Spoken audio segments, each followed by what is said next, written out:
Sveiki visi, mėlų naujienlaiškio prenumeratoriai žiūrintis ir šiandien sveikiname su jumis kartu su Živile. Labas, Labas. Živilė. Živilė yra dietistė ir mūsų Mylų LT primaitinimo mytybos seminarų autorė. Ir šiandien kartu su ja mes norim pakalbėti apie vaikų primaitinimą, bet iš tokios praktinės pusės, kaip jį e, turėti, pradėti, įsivesti į savo šeimos gyvenimą šiek tiek lengviau ir paprasčiau, kad tai netaptų atskirų mokslų, kad tai netaptų atskirų etatų mamai, o tiesiog darniai įsilietų į šeimos gyvenimą ir visą bendrą šeimos mytybą. Tai sakyk, Živilė, tu pati augini jau rimtą vyruką. Kaip tau buvo va, toks pirmas praktinis primaitinimas pačiai su savo vaiku? Mhm.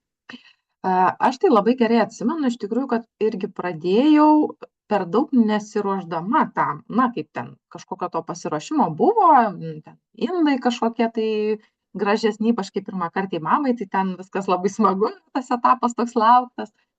Bet kalbant apie maistą, tai aš tikrai per daug negalvojau, ką aš jam duosiu. Ne? Kaip tik buvo berods ruduo, tai buvo tas labai geras laikas, kad visko labai daug.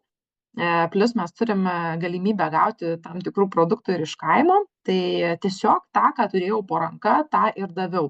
Kaip tik buvo, atsimenu, slyvų berods sezono, ta pati pradžia tokia, tai tiesiog daviau slyvą. Vienu žodžiu, tą, ką turiu po ranka, tą ir duodu. Vėliau jau taip, kada jau maždaug išragauju tuos įprastinius mūsų valgomus raciono produktus, tada jau pradedi sukti galvą, kad, aha, gal čia kažką įdomiau reikia sugalvoti, gal kažkokių jau daugiau ten tų skonių išbandyti, bet pati pradžia tai tikrai buvo nuo to, ką radau šaldytuve. Ir iš tikrųjų, kas yra labai, dėkinga šiuolaikiniam mamom, kad mes jau turime tyrimus, mes jau turime pasikeitusias rekomendacijas ir mes nebeturim tų gairių, kur būdavo vienas ingredientas savaitę, nieko nemaišyti, ten mėnesį tik daržovės, tada mėnesį tik tais kažkas dar, kiaušinis, žuvis, mėsa ten nuo metų, tai šito mes nieko nebeturim. Mes nuo pirmos primaitinimo dienos galim duoti vaikui viską. Ir Taip, mėsą, žuvį, ir vaisius, ir daržovius, ir kruopas, ir alergenus tos pačius irgi, ar ne? taip. Kaip tik dabar mano sesė pradėjo primaitinimą savo mergaitės, tai man labai gera proga truputį prisiminti ir labai mes dažnai su jie ten diskutuojam, konsultuojasi jinai su manim. Ir tikrai irgi buvo ta pradžia, tai ką duoti? Nu, tai sakau, ką turi šaldytuvę, tą ir duoti. Praėjo kokią savaitę, sakau, nu, jau reikėtų gal kažkokią alergeną įsivesti, tai kas pas tave dažniausiai, ne, nu, pieno produktai, tarkim. Tai ir duok, sakau, ten kokį jogurtą įmaišyk. Na ir taip tiesiog labai paprastai, nieko ten per daug negalvojant, kažkokių sudėtingų super patiekalų, tikrai galima puikiausiai tą primaitinimą įlieti į bendrą tą šeimos gyvenimą. Bet dabar žiūrėk, mes sakome, ne, duokit tai, ką turit šaldytuve. Irgi labai dažnas, kaip taisyklė, yra, kad, jau kai pradedam primaitinimą, du čia bus. Mhm. Vienas, ne, tai kad, reikia tų specialių ten vaikiškų. Yra vaikiškos košės kitokios, vaikiškos ten kokios uogienės, tyrelės irgi yra kitokios. Ir viskas turi būti specialiai pažymėta, kad tai yra vaikiška. Žinai, dabar aš juokiausi, net ant vandens pradėjo etikečių rašyti, kad Mhm. tinkamas vaikam. Tai Mhm. kaip su tuo paprastų produktų tinkamumu vaikams? Jo, tai čia turbūt reikės kalbėti ir daug kartų kalbėti, kad tą mitą sugriauti, kad nereikia jūsų vaikui specialių košelių, kažkokių tyrelių, pirktinių ir taip toliau. Ir netgi, na, nerekomenduočiau turbūt, nes vėlgi reikėtų labai pasigilinti į sudėtis, kokios tai yra sudėtis. Antras dalykas, tyreles palikime kelionėms, nes tai yra vėlgi produktas, kuris, na, yra ganėtinai patogus, bet vėlgi kasdienai mes turėtumėm stengtis duoti vaikui tą, ką mes įpratę valgyti, ar ne, kad jisai priprastų prie to mūsų kasdienio šeimos maisto, o ne tų pirktinių tyrelių ir paskui, kad nesigautų tas atvirkštinis efektas, ar ne, kad aš valgau tik tai tyreles ir viskas, ir daugiau nieko. Tuo tarpu, tarkim, košės pirktinės, ar ne, kur yra, na, aš vadinu miltais ten, nes ten viskas yra sumalta, permalta.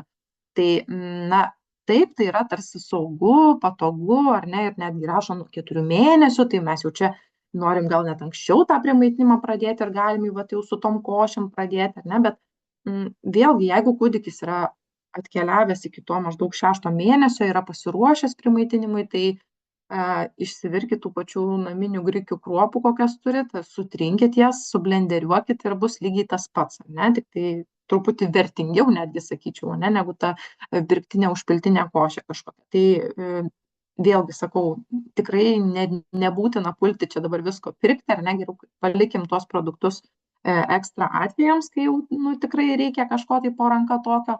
O namuose tiesiog labai paprastai traukiam iš spintelių, traukiam iš šaldytuvo kažką ir tiesiog priderinam prie šeimos patiekalų. Ir vandens virint irgi nereikia jau. Nereikia, tarp kitko sesei irgi daviau pastabą, nes sako, bet aš sūnui tai pirmagimiui tai virindavau kažkaip tą vandenį, sakau, ne, tai jeigu jūs iš krano geriat, tai pilk iš krano ir duok. Mums tikrai yra labai gera dėl to gyventi Lietuvoje, nes mes tikrai Taip, drąsiai galim gerti krano vandenį. Na, nebent ten kažkokie šuliniai, gręžiniai privatus, kurių taip, reikėtų atskirų tyrimų. Gerai, ir antra mano klausimo dalis apie tą davimą iš savo stalčių ir iš savo šaldytuvo. Vėlgi, nu jau kai mažiukas, jau kaip ir maitinimas, tai jau viską reikia eko, reikia iš turgelio, reikia brangiausia, geriausia, o savo tai dzin, ne? Dažnai tikrai dažnai sutinku mamas, kurios daržovės arba mėsą primaitinimui perka atskirai, o savo likusiai šeimai, nu, paprastai. Aš su pirmagime irgi taip dariau, tapšnečia. taip, taip. Tai kaip su tuo eko? Ar čia labai perspausta, ar čia gera proga visai šeimai šiek tiek persižiūrėti savo mitybą ir visiems tą progą pradėti valgyti šiek tiek, taip, na, sveikiau, sakykime. Taip. Šiaip tikrai tu gerą pastabą pasakei, kad galbūt tai gera proga ir visiems truputį kažką tai pakeisti savo mityboje, ar ne, netgi tas pats druskos kiekis, ar ne, pavyzdžiui, sumažinti druskos kiekį vartojamuose produktuose, nes natūraliai tu gamini kūdikį be druskos ir, pavyzdžiui, tik vėliau dasidedi kažkiek, ar ne, tai vat labai gera proga pažaisti ir pabandyti patiems kažkiek sveikiau valgyti. Bet lygiai tas pats liečia ir ekologiškus produktus. Jeigu mes šiaip apskritai neperkam jokių ten ekologiškų, tai didelės prasmės kažkaip ten kūdikį bandyti jam atskirai viską duoti, na taip, pradžiai gal ten galima ar ne, kažkiek tai tikrai sveikesni bus tie produktai, ypatingai kalbant apie daržovės, mažiau tų pesticidų, įvairių kitų priedų ar ne, bet iš esmės, jeigu mes kažkada vis tiek perėsim prie to normalaus įprasto maisto, tai nėra turbūt labai didelės prasmės. Bet, kaip ir tu pastebėjai, galbūt visiems truputį keisti kažką tai pagal turbūt savo, na, irgi finansinės galimybės, ar ne, kiek mes galime, galbūt kažkokius turim senelius, močiutes, ką mes galime užsišaldyti, ar ne, pavyzdžiui, ir turėti metų laikę, išsiimti tiesiog iš šaldiklio, nes tikrai tas šaldytas maistas nėra kažkom tai prastesnis, ar ne, puikus būdas išsaugoti tą šviežumą ir kokybę. Tai kodėlgi nepabandžius tokio varianto tiesiog ir tuo pačiu ir tą geresnį šiek tiek produktą paduoti kūdikiui ir galbūt ir visai šeimai. Vat man labai šitas patiko tavo akcentas dėl šaldytų daržovių ir dėl šaldytų uogų ir vaisių. Ta prasme, šaldytos daržovės, vaisiai ir uogos yra ok, ane? Taip, Ok. taip, taip, taip. Man šaldytos uogos tai yra nuostabiausia alternatyva uogienė. Į košę sumetei ir Taip, mes ir dabar valgom, tarp kitko pavasarį vat, valgom tas praeitos vasaros uogas ir tikrai jų skonis yra puikus, nes tu valgai ir tu jauti, kad ta uoga yra tikrai prinokusi tuo metu, kai buvo jos tas derlius. Ne? Tai todėl šaldytos daržovės, uogos yra puiku, nes yra sezono pačiam pike, sakykime, nuimtas derlius ar ne, ir jos yra užšaldytos pačių tų geriausių savo savybių. Taip, net ir pirktinės, pavyzdžiui, ten kokie šaldyti žirneliai, jie visi iki vieno, ten yra tobuli ir tobulai sunokę, tu pabandyk pats tiek susirinkti. Oi, trup gali. Gerai, tai šaldytuvę maisto turim, spintelėse maisto turim, pradedam tą maitinimą ir nenorim 6 atskirų puodų, nenorim 6 atskirų indų, ar ne? Kaip dabar su tuo mažyliu pasigaminti, tarkim, pietus visai šeimai kartu? Šiaip tikrai galima. Aišku, dabar mes turim ir tuos visus prietaisus, kurie mums labai yra geri pagalbininkai, Ir, ta pati beba, ar neturėti kažkur irgi. tai, aš pati neturėjau, tarp kitko, bet mano sesė turi ir pastebėjau, kad tikrai labai patogus daiktas, tu įmeti porą tų gabaliukų, viskas labai greitai ir nesuki galvos. Bet jeigu norim dar paprasčiau tiesiog viską daryti, tai galim tikrai naudoti, pavyzdžiui, troškinimą kaip gamybos būdą, ar ne, labai puiku, nes tada mes ir geriau tas visas maistinės savybės išsaugome ir tai yra maistą tausojantis toksai gamybos būdas ir tuo pačiu ir visai šeimai bus tikrai sveikiau valgyti ir puikiai tiks kūdikiu, ar ne, nes mes galime reguliuoti ir tą minkštumą produktų, pavyzdžiui, kalbant apie daržoves arba mėsą, ar ne, pasitikrinti galima puikiai tikrai susipjaustyti stambesniais gabalais ir dalį atidėti kūdikiui, o dalį jau tenai paprieskoniuoti, pridėti druskos visai likusiai šeimai. Ne? Ir tarkim, netgi iš tos pačios porcijos išsiimti šiek tiek daugiau ir pasilikti kitai dienai, ar ne, antrai dienai ir tai yra visiškai ok valgyti antrą dieną lygiai tą patį. Aš atsimenu, tikrai duodavau 2 dienas iš eilės tą patį, nes nu, tiesiog tas maisto kiekis yra labai nedidelis suvalgomas, ten kiekvieną dieną galvot vis kažką naujo, tai yra nu, visiškai beprasmiška. Tai va šitas dalykas, taip pat kepimas orkaitėje irgi, kada mes kepam vienos kardos kažkokią tai patiekalą, ar ne, ir puikiai galim pritaikyti jį visai šeimai, arba kažkokie dekonstruoti patiekalai, na, kaip pavyzdžiui, kokia nors lazanija, ne, išsitroškinom tą mėsos padažą, atskirai šiek tiek galim išvirti tų makaronų lakštų, ar ne, visai šeimai daryti lazaniją, o vaikas valgys va tokį kaip dekonstruotą kažkokį tai patiekalą. Tai Ir tikrai tų košės. košės irgi tai puikiai viskas tinka, ten suderinam ar ne, jau kiekvienas dasideda tos priedus, kokius jie tenai nori. Sriubos irgi, jeigu mes verdam, pavyzdžiui, sriubą tirštesnę tokią, tai daugiau to tirštimo dedam kūdikiui, jeigu norim, sutrinam, sublenderiuojam ir duodam kaip tyrelę arba kaip košelę. Ir irgi puikus būdas, na, patiekti tą patį patiekalą, bet šiek tiek, na, pritaikytą tam kūdikiui. Tai iš esmės svarbiausia yra nepriprieskoniuoti ir nepridruskint. Per, Tiesą sakant, prieskonius mes galime naudoti ir netgi verta juos naudoti, nes nu ne, tada tas... aš turėjau omeny, Nu, aš turėjau omeny ten kokius čili taip, gabalėlius. taip, taip. Na, dėl čili tai gal rekomenduočiau truputį Bet luktelėti. švelnius prieskonius, Taip, žoleles. taip, tikrai mes galim prieskoniuoti, petražolės, krapai, kažkokia tai ciberžolė ta pati, ar ne. Na, gal karo prieskoniai šiek tiek tokie jau išraiškingesni yra, reikėtų gal truputėlį atsargiai juos pabandyti, bet tikrai prieskoniai įneša daugiau skonių ir tikėtina, kad ir tam vaikui tiesiog bus, na, skaniau ragauti tą paprieskoniuotą maistą. Tai vengiam aštraus, vengiam druskos, cukraus. Ne? Cukraus, taip, Trys. taip. Ir, ir turbūt pradžiai bent jau kepimas riebalai toks, ne? Grilis. Tokie Taip, ne. taip, taip. Reikėtų galbūt šiek tiek privengti, nes visgi kepimas riebaluose yra toksai, na, sunkiau virškinamas maistas iškeptas riebaluose, ar ne, todėl reikėtų kūdikio skrandžiui pritaikyti jau tą tokį lengvesniais būdais paruoštą maistą, tai šiek tiek privengti kepimo, bet vėliau, kada mes jau, na, pradedam ragauti jau šiek tiek daugiau tų produktų ir kada jau atsiranda tie kažkokie deriniai produktų, ar ne, tai primityvus tas blynas ten iš, nežinau, kiaušinio, banano ir kažkokių avižų, tarkim, miltų ar paprastų miltų, ir kepimas kuo sausesnėje keptuvėje arba išvis be riebalų jokių, ar ne, tai tikrai yra viskas ok ir galima tuos sužaisti tiesiog. Mhm. O sakyk, kaip suderinti tekstūras?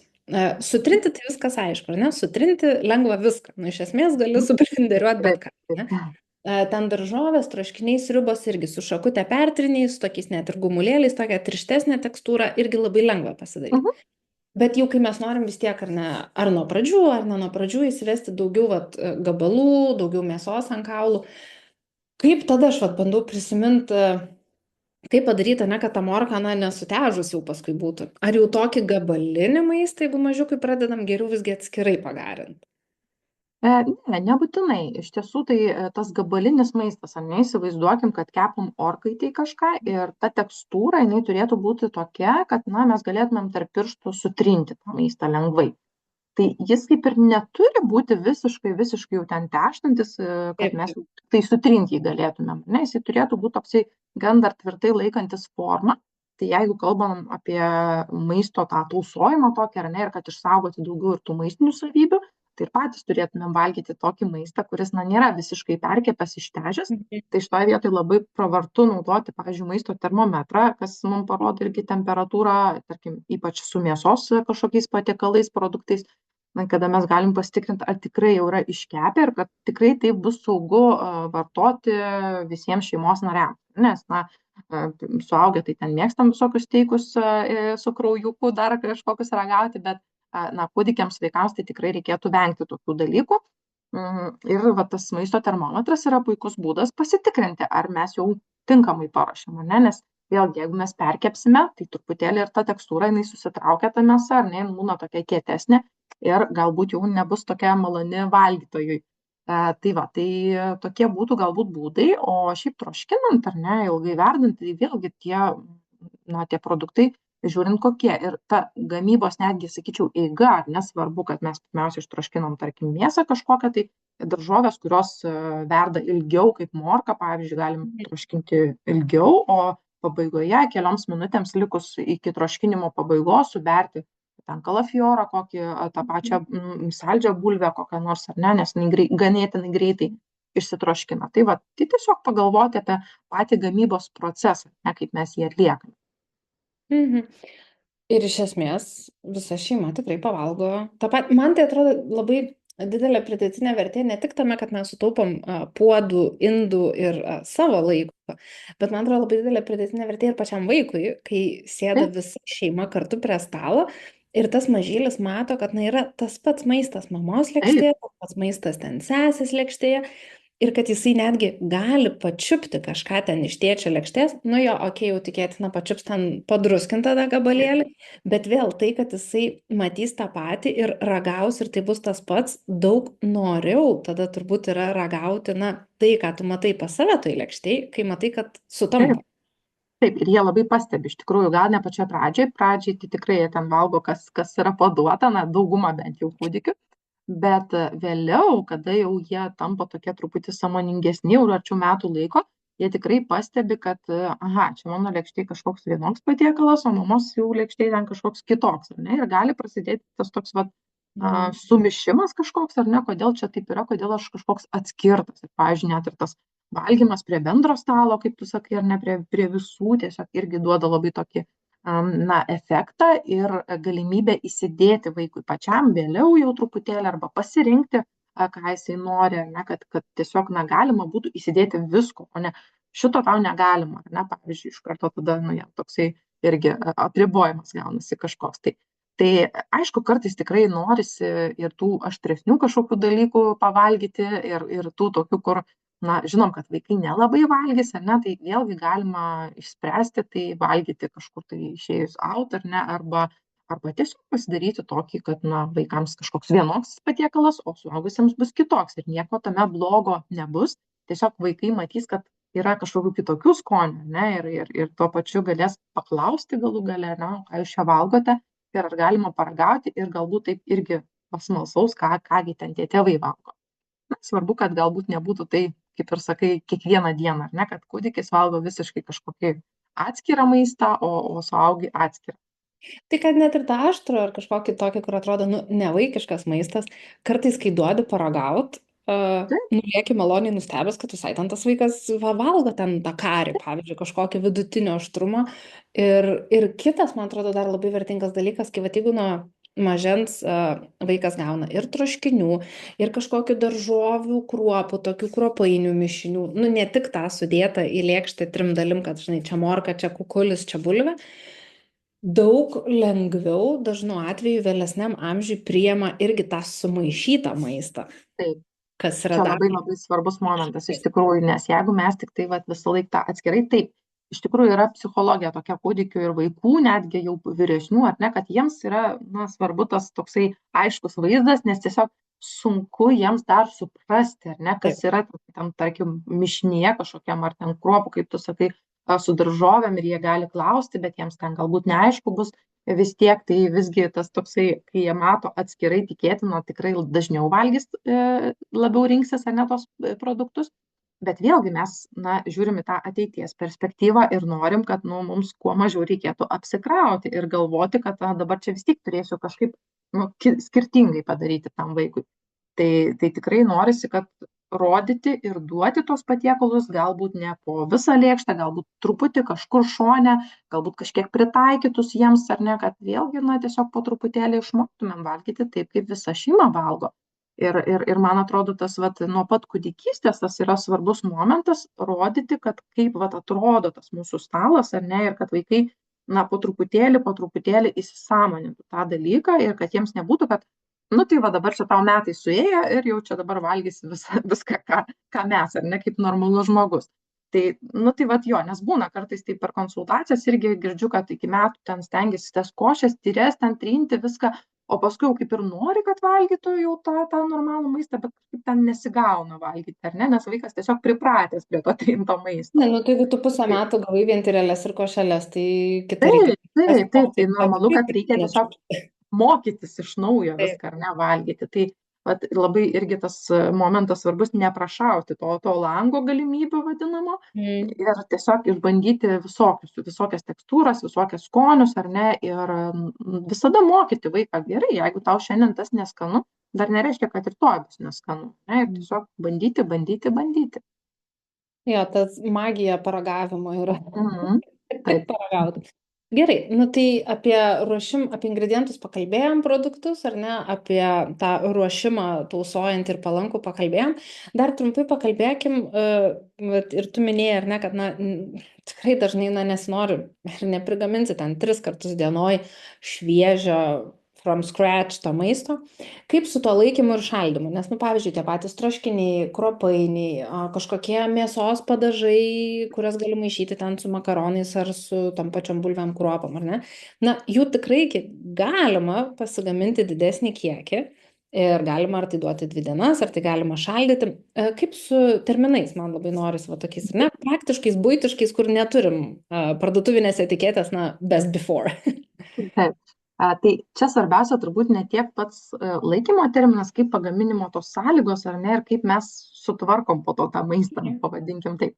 Ne, jeigu mes tikrai termiškai, kokybiškai apdorojame tą maistą, ar ne, ir leidžiame jam natūraliai atvėsti iki kambario temperatūros ir tik tada dedam šaltai, tai čia būtų toks teisingiausias, vadinkim, ar ne, paruošimo ir šaldymo, nešaldymo, atvėsinimo būdas, ar ne, nes jeigu mes karštą maistą iš karto dėsim į šaltą temperatūrą, vėlgi ten tie temperatūrų skirtumai gali padėti ir geriau daugintis bakterijoms, ar ne, todėl reikėtų atvėsinti iki kambario temperatūros ir tik tada dėti šaltai maistą, kad jisai palaipsniui tiesiog atvėstų ir išliktų tos visos gerosios maistinės savybės, kurias mes išsaugojom, tarkim, troškindami maistą, ne? Tas pats liečia ir šaldymą. Jeigu mes norim šaldyti, tai irgi atvėsinam pilnai tą maistą ir tik tada dedam jau į šaldiklį. Šiaip mūsų šaldikliai, naminiai tie šaldikliai, ar ne, jie nėra skirti tam greitam užšaldymui, na, galbūt ten jau kažkokie tokie įdomesni tie šaldikliai, naujesni, jie ir turi tą greito užšaldymo funkciją, bet tokį užšaldytą maistą reikėtų suvartoti per maždaug 30 dienų, ar ne, tokia bendrinė rekomendacija, ne. Tai neužgrūskit ten kažkur į patį galą, bet galite ir užsirašyti datą, kada užšaldėte, kad būtų patogiau ir tiesiog palaipsniui išsitraukti. Visada gerai yra tas šviežias maistas, bet, kaip tu sakai, va, po ranka turėti kažkokio šaldyto, kai grįžai ekstra visi alkani ir tiesiog turi greitai kažką galvoti ir suktis, tai visada gelbėja tas šaldiklio maistas ir turėti kokybiško, netgi pagaminto kažkokio tai maisto užsišaldžius, tai tikrai kodėlgi ne. Tai dabar apie atvėsintus, ar ne, tarkim, šaldytuve laikomus, tai taip, maždaug 1-2 dienos būtų tas auksinis toksai standartas visiems patiekalams suvartoti, ypač jeigu ten yra kažkokių, na, žalių, pavyzdžiui, daržovių, ar ne, tai jos tikrai duoda tą tokį rūgimo šiek tiek procesą greitesnį, bet jeigu yra termiškai apdorotas, na, tikėtina, kad ir 3 dieną ten nieko tokio blogo nebus atsitikę, bet jeigu jūs, pavyzdžiui, pašildėte ir vėl dedate atvėsinti, jau tada siūlyčiau nebeduoti kūdikiui po to pašildymo ir vėl atvėsinimo, nes tikrai ten gali jau pasidauginti tų bakterijų įvairių ir gali būti nesaugus tas maistas. Tai geriau jau tiesiog dalelę kažkokią pasišildyti ar ne, nedidelę iš to bendro kiekio, o ne visą tą maistą šildyti Mhm. ir vėl po to atvėsinti, tai jau čia truputį negerai gautųsi. Okay. Nu va. Ir dar vienas hekas, kuris labai tausoja maistą Taip, ir kurio nereikia šildyti, šaldyti ar kažką. Jeigu vaikas nesuvalgė pusryčių, pietų arba vakarienį, na gerai, po vakarienės jau einame, bet, pavyzdžiui, pusryčių arba pietų, paliekam tuos likučius lėkštėje ant stalo. taip, Ateis po pietų miego, pamatys ten tos šaltus pietų kukulius kokius likusius. puikiai suvalgys. Daug šansų, kad puikiai suvalgys arba iš lauko grįžęs ar pamiegojęs. Ir man atrodo, kad irgi čia yra labai svarbus momentas supažindinti vaiką su įvairių tekstūrų ir temperatūrų maistu. Kad, na, jisai gali būti šiltas, bet jisai gali būti ir šaltas, kad pasipratint biškį ir tokį, nes Mhm. gal rasiu bendraminčių, kuriems irgi šaltas kotletas, duonos. Iškart man, žinok, primena vaikystę, batonas, kotletas. Batonas, Jo, jo, jo, jo. išilgai perpjautas pusę. Taip. Tai va dar šitas irgi labai tausoja maistą, nes tai būna, ai, nu čia nieko nesuvalgė ir tą lėkštę dankšt į šiukšliadėžę, arba kaip dažna mama, žinai, į save. Mhm. Taip.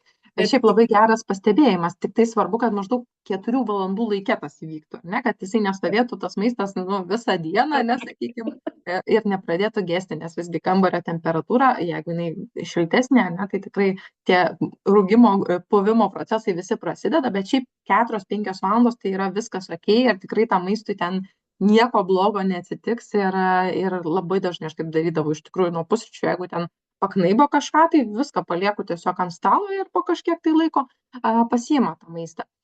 Tai čia su kūdikiais taip jo, viskas ok. Vėliau truputėlį, kad jau mes turim sąmoningesnius valgytojus, tai jau tada galim truputį kitą taktiką taikyti, kad pasakyti tiesiog aš matau, kad tu čia nieko nevalgy, tai tavo lėkštis tiesiog nuimsiu nuo stalo, kai mes baigsim valgyti, ar ne, kada mūsų pietų tas laikas bus. Nes vėlgi tas toksai irgi momentas, kad, ai, nu tai visą laiką ant stalo bus ir visą laiką aš galiu užkandžiauti.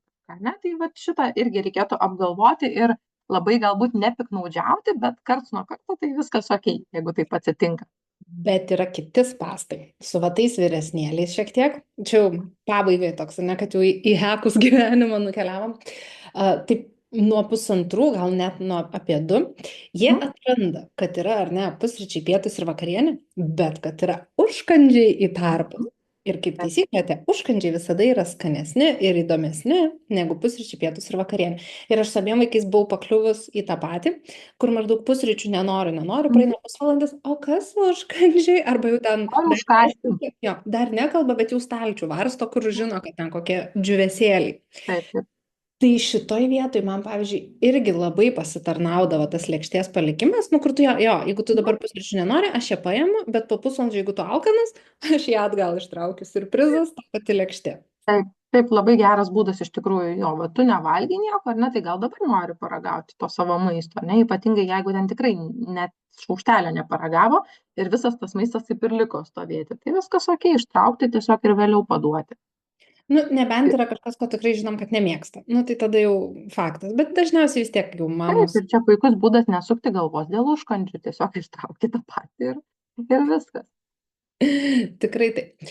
Tai va, tai taip visai galima tą pirmaitinimą pasilengvinti, šiek tiek įsilieti į savo kasdieną. O jeigu kam dabar jisai prasideda arba yra netoli, tai aš tai negaliu labiau rekomenduoti Živilės seminaro apie primaitinimą. Jis yra be galo išsamus, jame yra sudėta viskas nuo receptų, pavyzdžių, indų, kėdžių, visų ženklų, visų įmanomų. Visapusiškai. Visapusiškai tikrai labai labai rekomenduoju, labai verta jį pažiūrėti, nes tikrai į primaitinimą tada nukeliausit gerokai ramesnė širdimi, ramesnė galva ir nereiks tiek sukti galvos ir abejoti ir klausimų nebebus. Tai ačiū tau, Živilė, kad šiandien sutikai paplepėti.